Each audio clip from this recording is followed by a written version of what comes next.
Hello friend, Mahau here. Today we're looking at Genesis chapter 16 and 17.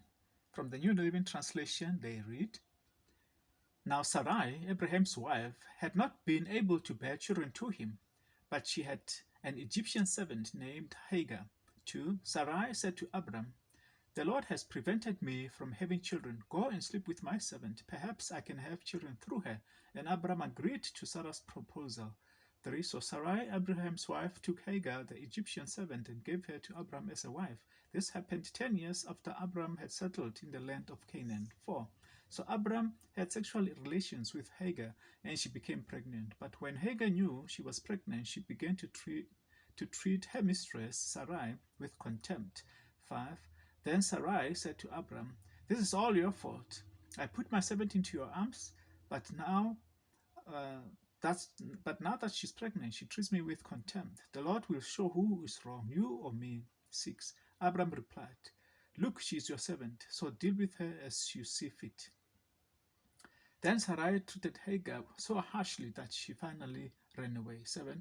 And the angel of the Lord found Hagar besides the spring water in the wilderness along the road of Shur. 8. The angel said to her, Hagar, Sarai's servant, where have you come from and where are you going? I am running away from my mistress, Sarai, she replied. 9. The angel of the Lord said to her, Return to your mistress and submit to her authority. 10. Then he added, I will give you more descendants than you can count. 11. And the angel also said, You are now pregnant and will give birth to a son. You are to name him Ishmael, which means God hears, for the Lord has heard your cry of distress. 12.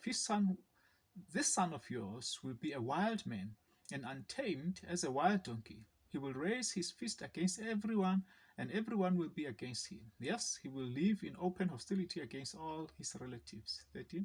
Thereafter, Hagar used another name to refer to the Lord who had spoken to her. She said, You are the God who sees me. She also said, Have I truly seen the one who sees me? 14.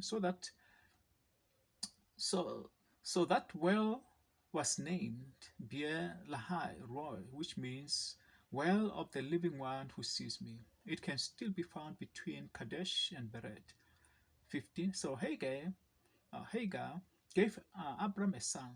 Abram named him Ishmael. 16. Abram was 86 years old when Ishmael was born. All right, chapter 17. When Abram was 99 years old, the Lord appeared to him and said, I am El Shaddai, God Almighty. Serve me faithfully and live blameless life.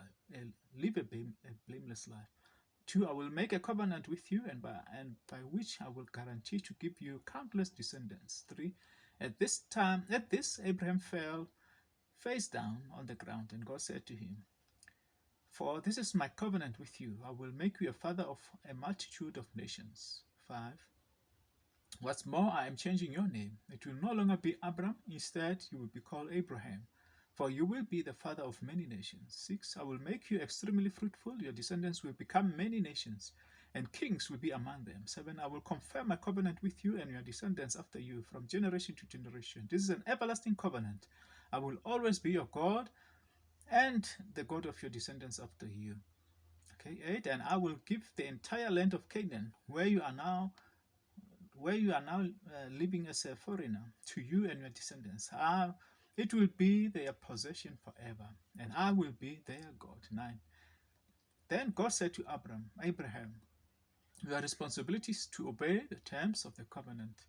You and all your descendants have this continual responsibility. 10. This is the covenant that you and your descendants must keep. Each male among you must be circumcised. 11. You must be cut off the flesh of your foreskin as a sign of the covenant between me and you. 12. From generation to generation, every male child must be circumcised on the 8th day after his birth. This applies not only to members of your family, but also to the servants born in your household and the foreign-born servant whom you have purchased.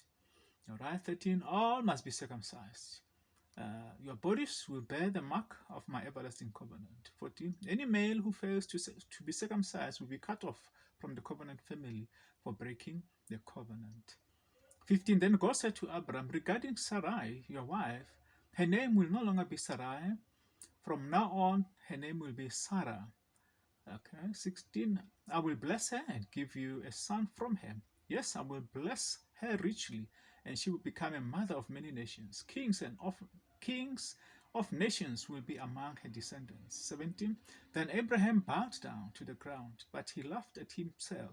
He laughed to himself in disbelief. How could I become a father at the age of 100? He thought. And how can Sarah have a baby when she is 90 years old? So Abraham said to God, May Ishmael live under your special blessing. 19. But God replied, No, Sarah, your wife, will give birth to a son for you. You will name him Isaac, and I will confirm my covenant with him and his descendants as an everlasting covenant. 20. As for Ishmael, I will bless him also, just as you have asked. I will make him extremely fruitful and multiply his descendants. He will become the father of 12 princes, and I will make him a great nation. 21. But my covenant will be confirmed with Isaac, who will be born to you and Sarah about this time next year. 22. When God had finished speaking, he left Abraham. 23. On that very day, Abraham took his son Ishmael and every male in his household, including those born there and those he had bought. Then he circumcised them, cutting off their foreskins, just as God had told him. 24. Abraham was 99 years old when he was circumcised. 25. And Ishmael, his son, was 13. Okay, 26. Both Abraham and his son Ishmael were circumcised on the same day. 27. Along with all the other men and boys of the household, whether they were born there or bought as servants, all were circumcised with him. That is chapter 17. And thank you for your time. Until tomorrow, be blessed.